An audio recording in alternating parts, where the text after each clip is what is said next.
First of all, congratulations on your nomination for Push Best New Artist, which has got to be a big, big deal. But you've been doing this for a long time. Do you still feel like a new artist? Dude, it's so crazy, man. Like, when that came through, I was like, this is pretty mental, innit? We have been doing it for a long time, but I don't know, it still kind of feels like we're just getting started. I always say that, do you know what I mean? Like, kind of your perception of things changes. You know what I mean? When you kind of build a culture and bring together people, you only want it to get bigger and bigger and bigger. So kind of what feels like you've been doing it for a long time kind of feels like it's just the beginning, do you know what I mean? So it's weird, but it's cool.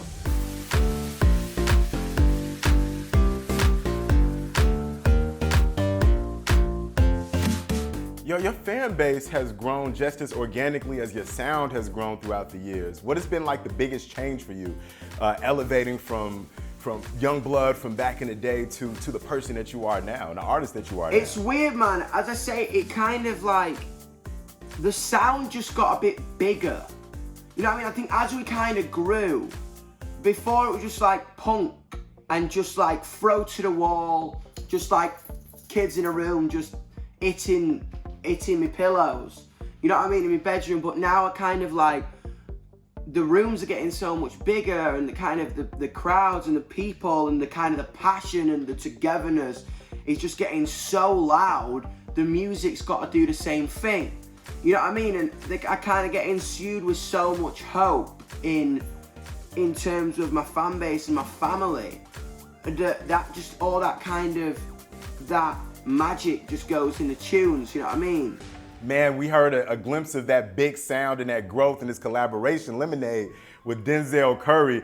Love the record. Denzel is one of my favorite MCs. I think he's crazy underrated. Super dope. How did this collaboration come together? It was weird, man. As I say, with Denzel, man, I've always loved him, man. My passion for him really cemented when he did the Rage cover, because obviously I do rock music, and I had this record, this idea about kind of society putting so much pressure in our brain and just wanting to explode.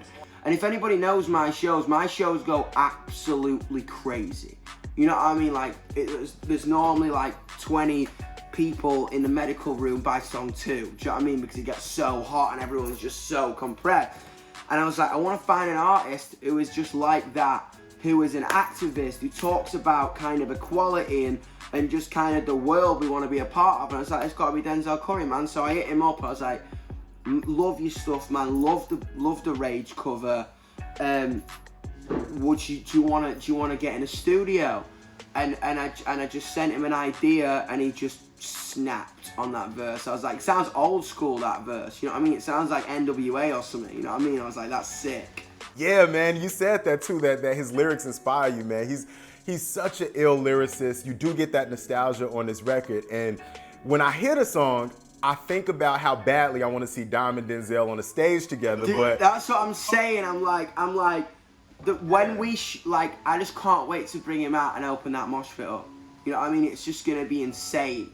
Like, that's why we did it when we were in the studio. I just wanted to be like, we were literally jumping.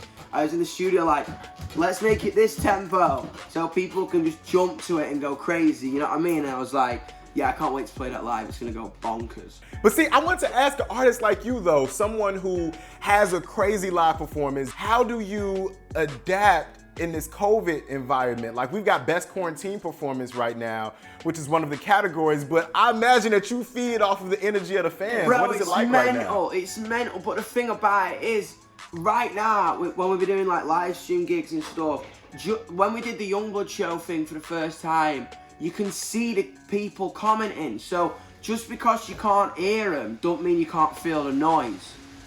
You know what I mean? I can feel the noise, and I'm just kind of, it's a bit like, is there anybody out there?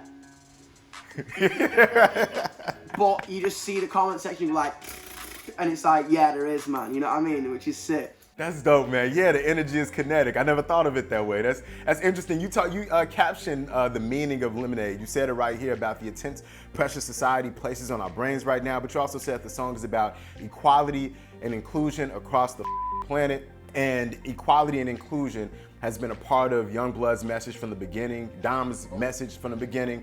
Why do you feel that this message is so important to deliver in the time we're in right now, specifically? Dude, absolutely. Like, if you just look at the state of the world, man, this has been a moment for us to actually stop. And it's kind of, the world literally went, all right, then, you idiots. I'm probably not allowed to swear, but bleep it out.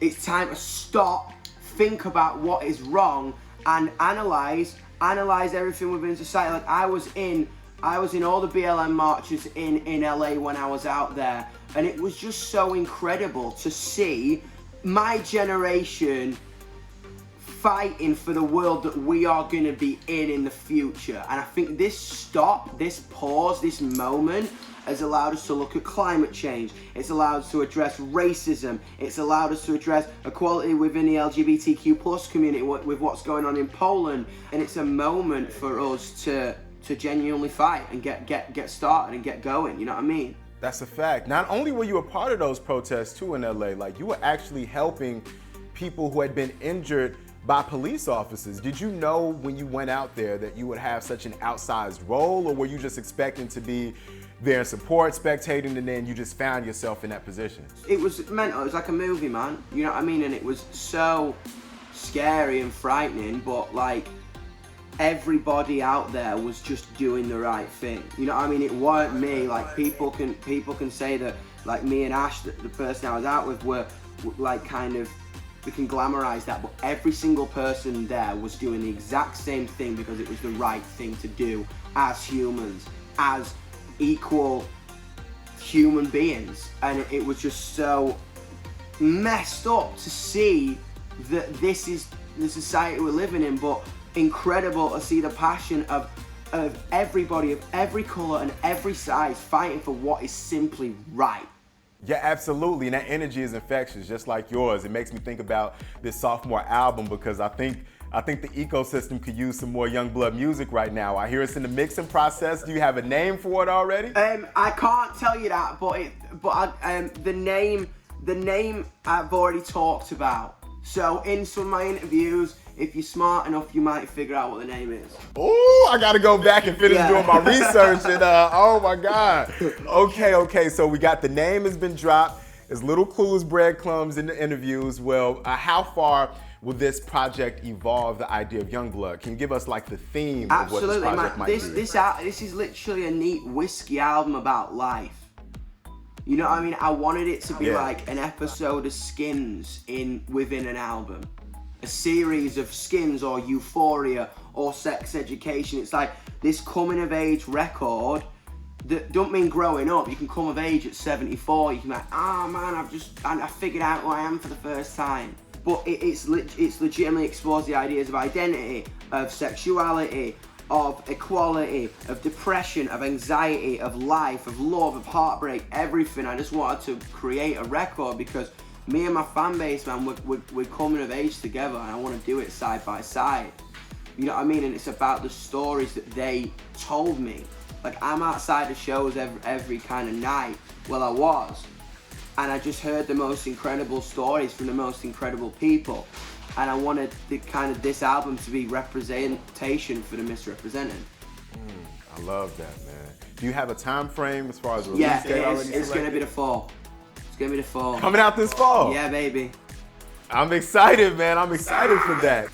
Man, I can't wait to see you pull home, hopefully, push Best New Artist this year. It's such a different energy with all of us being at home and on our laptops and accepting this thing virtually. But I want to know, if you win that award, what can we expect from your acceptance speech? Like, what's the vibe gonna be like accepted from home? I say to my fan base, this ain't my award. This is our award, and the stunt I might pull if we win this will reflect that wholeheartedly.